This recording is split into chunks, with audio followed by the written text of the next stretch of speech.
બનાસકાંઠામાં ક્ષત્રિય સંમેલનમાં જ્ઞાનીબેન ઠાકોરનું મામેરું ભરાયું. ક્ષત્રિયોએ નરેન્દ્ર મોદીની સભામાં ન જવાના સામૂહિક શપથ લીધા.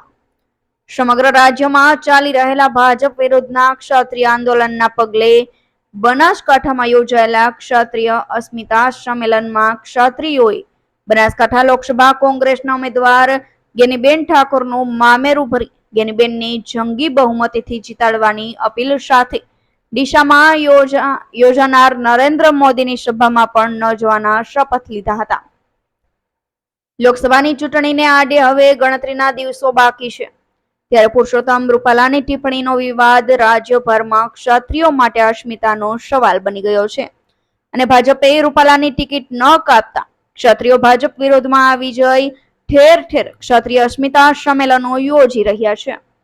જેના અનુસંધાને બનાસકાંઠા જિલ્લાનું ક્ષત્રિય અસ્મિતા સંમેલન ડીસા ખાતે વંદના પાર્ટી પ્લોટમાં યોજાયું હતું, જેમાં સમગ્ર જિલ્લામાંથી મોટી સંખ્યામાં ક્ષત્રિય સમાજના આગેવાનો, વડીલો, યુવાનો ઉપસ્થિત રહ્યા હતા. સંમેલનમાં ગુજરાત પ્રદેશ કોંગ્રેસ પ્રમુખ શક્તિસિંહ ગોહિલ, બનાસકાંઠા લોકસભાના ઉમેદવાર જ્ઞાનીબેન ઠાકોર, ક્ષત્રિય સમાજના આગેવાન ઇન્દ્ર વિજયસિંહ ગોહિલ, થરાદના પૂર્વ ધારાસભ્ય ગુલાબસિંહ રાજપૂત, દિયોદર સ્ટેટના રાજવી યુવરાજ ગિરિરાજસિંહ વાઘેલા, બનાસકાંઠા જિલ્લા કોંગ્રેસ પ્રમુખ ભરતસિંહ વાઘેલા સહિત સમાજના આગેવાનો મોટી સંખ્યામાં હાજર રહ્યા હતા. આ પ્રસંગે ક્ષત્રિય સમાજે રૂપાલાની ટિપ્પણી બાદ ભાજપને અનેક રીતે સમજાવવાનો પ્રયાસ કર્યો હોવા છતાં અહંકારમાં આવી પુરુષોત્તમ રૂપાલાની ટિકિટ ન કાપી ક્ષત્રિય સમાજને પડકાર ફેંકતા આજે સમગ્ર રાજપૂત સમાજ એક થઈ સંમેલન યોજ્યું હતું, જેમાં કોંગ્રેસના ઉમેદવાર જ્ઞાનીબેનનું ચુંદડી, નારિયેલ તેમજ ઓઢામણ આપીને મામેરું ભરવામાં આવ્યું હતું. મામેરું ભરીને સમાજે જ્ઞાનીબેન પાસેથી બહેન બેટીઓની રક્ષા માટે હંમેશા આગળ આવવું પડશે તેવી બાંહેધરી લીધી હતી.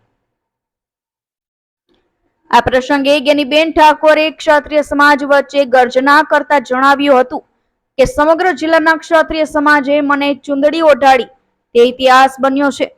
અત્યારે સમગ્ર સમાજ મારી સાથે હોવાથી ભાજપ ગામડાઓમાં મીટિંગ પણ કરી શકતો નથી. એક બાજુ CR પાટીલનું નેતૃત્વ છે તો બીજી બાજુ ક્ષત્રિય સમાજના આગેવાન શક્તિસિંહ ગોહિલનું નેતૃત્વ છે. ભાજપના આવા જુવાળ વચ્ચે પણ એક ગરીબની દીકરીને હરાવવા વડાપ્રધાને આવવું પડે તેવી સ્થિતિ બનાસકાંઠામાં ઊભી થઈ છે. હું ક્ષત્રિય સમાજનો આ ઋણ કદાપી નહીં ભૂલું, તેમજ સર્વે સમાજની બહેન બેટીઓની આબરૂની જ્યારે વાત આવશે ત્યારે હર હંમેશ મારો આત્મા તેઓની સાથે રહેશે તેવી ખાતરી આપું છું. આ પ્રસંગે પ્રદેશ કોંગ્રેસ પ્રમુખ શક્તિસિંહ ગોહિલે જણાવ્યું હતું કે હું આજે કોઈ રાજકીય મીટિંગમાં નહીં પણ પરિવારના સંમેલનમાં આવ્યો છું. ક્ષત્રિયો કોઈ કદી કોમવાદી નથી હોતા, તેઓ સિદ્ધાંતવાદી હોય છે. ભાજપના ઉમેદવારે દિલથી માફી માંગી હોત તો ક્ષત્રિય માફ કરી દેત, પરંતુ તેઓએ પાર્ટી માટે માફી નહીં માંગી ક્ષત્રિયોની અસ્મિતાને ઠેસ પહોંચાડી છે. આ પુરુષોત્તમ રૂપાલા અગાઉ પણ લેવા પાટીદાર, માલધારી, દલિત સમાજ વિશે એલફેલ બોલી ચૂક્યા છે, એટલે આજે સર્વ સમાજ ભાજપના આ અહંકારને તોડવા એક થયો છે. તેઓને બનાસકાંઠા જિલ્લામાં શંકર ચૌધરીનું નામ લીધા વગર કીધું હતું કે કહ્યું હતું કે બનાસકાંઠામાં એક વ્યક્તિ પોતાનું ચલાવવા જતા ફસાઈ ગયા. ખુદને બનાસકાંઠામાં ચૂંટણી લડવી હતી, પરંતુ જ્ઞાનીબેન આવ્યા એટલે હટી ગયા અને પોતાના ઈશારે ટિકિટ અપાવી દીધી. એટલે હવે હારે જીતે તો મારું ચાલ્યું જાય તેમ કહી જો તમને એટલું માન હોય તો રેખાબેનને ડેરીનું ચેરમેન સોંપી દો. આજે બનાસ ડેરી એક ચોક્કસ સમાજ સિવાય કોઈને નોકરી આપતી નથી એ વાતનો ઉલ્લેખ કરી તેમણે શંકર ચૌધરી દ્વારા ચલાવતા જ્ઞાતિવાદને પણ ઉજાગર કર્યો હતો. તેઓએ વડાપ્રધાન મોદીએ પણ હિન્દુ ધર્મના 4 મુખ્ય વેદોના અધિપતિ 4 શંકરાચાર્યના બોલનું માન ન રાખી ચૂંટણી હોવાથી અધૂરા રામ મંદિરનો પ્રતિષ્ઠા મહોત્સવ કરી શંકરાચાર્યનું પણ અપમાન કર્યું હોવાનું જણાવ્યું હતું. અંકુર ત્રિવેદીનો report, Gujarat national TV news, Banaskantha.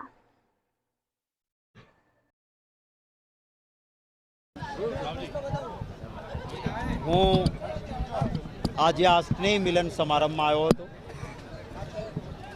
આ યુદ્ધ એ કુરુક્ષેત્ર જેવી લડાઈ છે, જ્યાં આગળ કૌરવોનો અહંકાર એવો હતો કે એમણે એક નારી તું નારાયણી કહેવાય એ વસ્તુને ભૂલીને મહિલા સન્માનને ઠેસ પહોંચે એવું કૃત્ય કર્યું.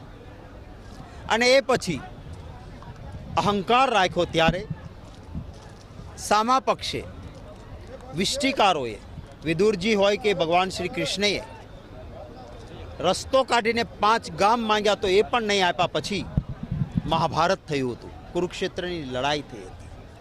આજે ગુજરાતમાં પણ આ જ પરિસ્થિતિનું નિર્માણ થયું છે. દેશની માતાઓ, બહેનો, દીકરીઓ માટે બિલકુલ હલકી કક્ષાની ટિપ્પણી થઈ. અને એ પછી હા પસ્તાવો વિપુલ ઝરણું સ્વર્ગથી એ ઉતર્યું, પાપી તેમાં ડૂબકી દઈને પુણ્યશાળી બને છે. અને એ માટે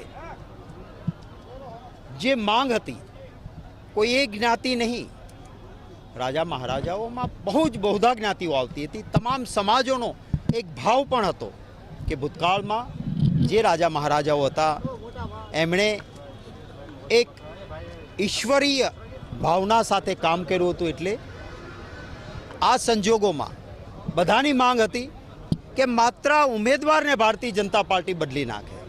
કારણ કે એમણે માફી પણ અહંકાર બતાવ્યો કે હું ક્યારેય માફી માંગતો નથી, મારા પક્ષને નુકસાન જાય એટલે હું કહું. આ કોઈ માફી ન કહેવાય. બધા જ લોકોની માંગ હતી કે ભાઈ 19 તારીખ સુધીનો સમય છે.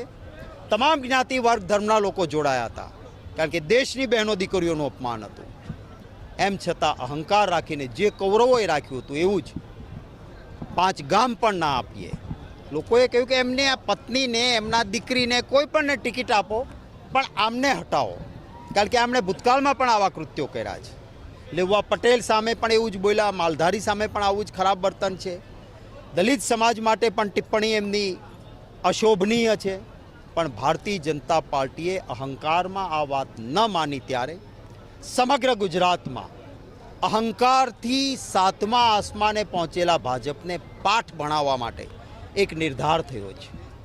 એના ભાગરૂપે આજે બનાસકાંઠામાં પણ વિશાળ સંખ્યામાં વિવિધ સમાજના લોકો એકત્રિત થયા હતા.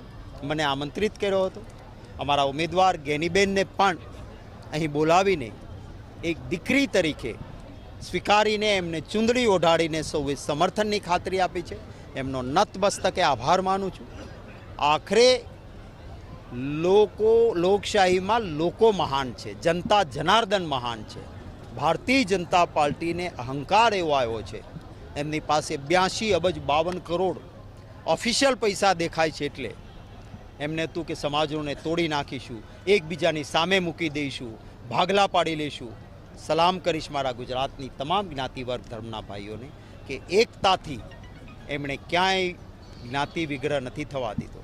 રાજા મહારાજાઓમાં તો બધી જ્ઞાતિઓ આવતી હતી અને એ સંજોગોમાં સૌની એકતાનું આજે અહીંયા દર્શન થયું, એનો આનંદ છે.